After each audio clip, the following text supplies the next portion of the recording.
tomando. Pois Foi é, essa sensação Zezé, que eu tive. é o seguinte, já está conosco o Dr. Marco Jorge Eugli Guimarães, ele é advogado da HSVR lá de São Paulo, e ele vai nos responder esse monte de dúvidas que nós estamos tendo aqui. Bom dia, doutor Marco. Bom dia, como vai? Tudo bem? Tudo certo. Bom, primeira coisa que nós queremos saber é o seguinte: ontem o deputado ele dormiu na Câmara porque ele disse que aquele espaço era inviolável e ele, portanto, não poderia ser preso mediante o descumprimento dele não querer colocar a tornozeleira determinada pelo ministro do Supremo Tribunal Federal, Alexandre de Moraes. O que pode e o que não pode? Nos explica. Vamos lá. Na verdade, é uma determinação com relação a uma medida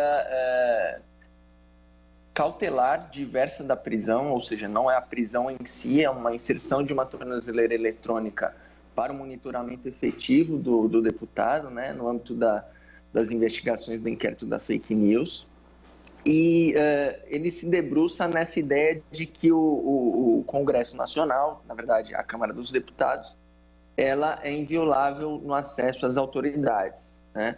Na própria decisão do ministro Alexandre de Moraes, já ficou condicionada a possibilidade de acesso ao Congresso para, assim, cumprir essa decisão, tá? E ele se debruça no seguinte sentido: olha, só poderão aqui entrar as autoridades mediante autorização do presidente da Câmara dos Deputados. Só que não há isso expresso no regimento ou na legislação específica e até propriamente na Constituição Federal. Então, o cumprimento do mandado ele pode ser efetivado em qualquer local e, a bem da verdade, isso pode gerar até uma cisânia, um constrangimento entre as polícias federal e polícia legislativa no âmbito do cumprimento dessa decisão do ministro Alexandre de Moraes. Então, pelo que eu estou entendendo, é uma interpretação que o deputado está tendo da lei, mas não há nada específico, é isso? Perfeitamente, é isso mesmo. Zezé. Bom, com isso, a gente pode aguardar para as próximas horas a Polícia Federal entrando na Câmara dos Deputados para levar o Daniel Silveira? Veja bem, não seria levar, seria cumprir a execução da determinação judicial. Qual seria? A inserção da tornozeleira eletrônica no próprio Daniel Silveira, né? Então, não seria ele conduzido à Polícia Federal ou até mesmo a presença de um juízo para efetivar esse cumprimento. Agora, doutor, se ele se recusar a colocar a tornozeleira, aí sim pode sair um mandado de prisão por descumprimento da decisão judicial. Perfeitamente. Esse é um outro ponto que eu queria conversar com vocês. No nosso Código de Processo Penal, ele permite ao Poder Judiciário, após o requerimento do Ministério Público, a possibilidade da conversão do descumprimento daquela medida cautelar diversa da prisão, que é o caso da inserção da medida da tornozeleira eletrônica, uma prisão cautelar ou uma prisão preventiva no caso, né? Então, o deputado já foi sujeito a uma prisão em tempos passados, né? E até é questionável no mundo jurídico as questões da legalidade dessas prisões ou não, mas sim, hoje em dia a lei dá essa possibilidade ao ministro de, uma vez descumprida essa determinação cautelar diversa da prisão, ele pode ou impor outras medidas cautelares diversas ou até mesmo a cautelar gravosa, que seria a prisão preventiva do Daniel Silveira. Bom, uma coisa que me chama a atenção é o seguinte: ele falou muito mais ontem, além de dizer que não cumpriria a ordem do ministro Alexandre de Moraes. E esse tanto de coisa que ele falou fica por isso mesmo? É só direito de expressão? Como é que fica? A liberdade de expressão é um direito constitucional de todos, né? Não só dos deputados, senadores, membros do Congresso Nacional, mas todo aquele cidadão que convive em sociedade e tem a sua liberdade de expor o seu pensamento, de colocar o seu ponto de vista, desde que não exceda os limites do razoável, não ultrapasse os seus limites dos padrões éticos, padrões normais de um ser humano médio, né? das pessoas que convivem em sociedade. Então, manifestações ácidas, manifestações um pouco mais ríspidas, são aceitas até um determinado ponto, até um determinado limite, a partir do momento que você ultrapassa o direito de terceiro. E a partir daí, sim, você pode ser responsabilizado por esse ato violador praticado, então. Bom, no caso ontem das falas do deputado, o que o senhor viu? Liberdade de expressão ou ele ultrapassou algum limite?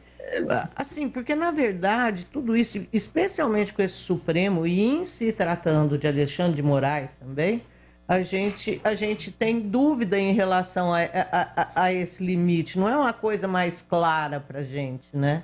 Como é que o senhor viu? Exato. A interpretação, de fato, fica a cargo do julgador, né?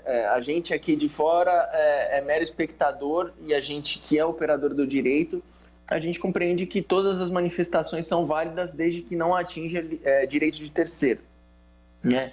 Pelo que eu vi nas manifestações do deputado Silveira, penso eu que ele está se obstando ao cumprimento dessa decisão judicial e, levando em consideração as decisões pregressas do ministro Alexandre de Moraes, isso pode ser um tanto quanto gravoso para os próximos passos do Daniel Silveira, né? Penso eu que, num primeiro momento, o ministro Alexandre ele vai impor outras medidas cautelares diversas, além da tornozeleira eletrônica, porque, a bem da verdade, ele já vem descumprindo uma outra medida cautelar diversa, que não era para ele firmar contato com outras pessoas em redes sociais. Isso foi descumprido. Aí houve a imposição da medida da tornozeleira eletrônica e agora ele também se exime desse cumprimento, tenta se eximir do cumprimento, né? Então, a depender, penso eu que o ministro Alexandre pode vir aí com uma medida um pouco mais coercitiva, mais enérgica, e aí teremos novamente esse embate entre os poderes legislativo e judiciário. São 10h14, nós estamos entrevistando o Dr. Marco Jorge Guimarães e, assim, a última pergunta, não sei se a Zezé tem mais, não, mas a minha última pergunta é o seguinte: quando você tem um deputado que decide frontalmente descumprir ou não permitir que uma decisão judicial seja cumprida, o senhor acha que esse tipo de atitude reflete e enfraquece, num primeiro momento, entre os brasileiros para descumprir e se reflete na sociedade? Como reflete muito, né? Levamos em consideração um ano que nós estamos, né? Um ano eleitoral. Então, isso tudo já leva todo tipo de comportamento, um viés político, né?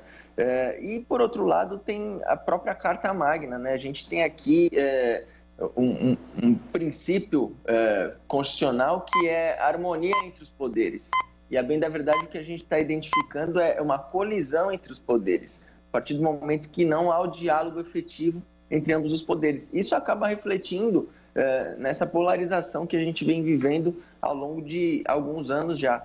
Então, penso eu que, mais uma vez, a gente dá um passo para trás em termos de democracia e assim temos aí um ano eleitoral onde colocamos para a torcida eleitores, né, a decisão dessa situação toda.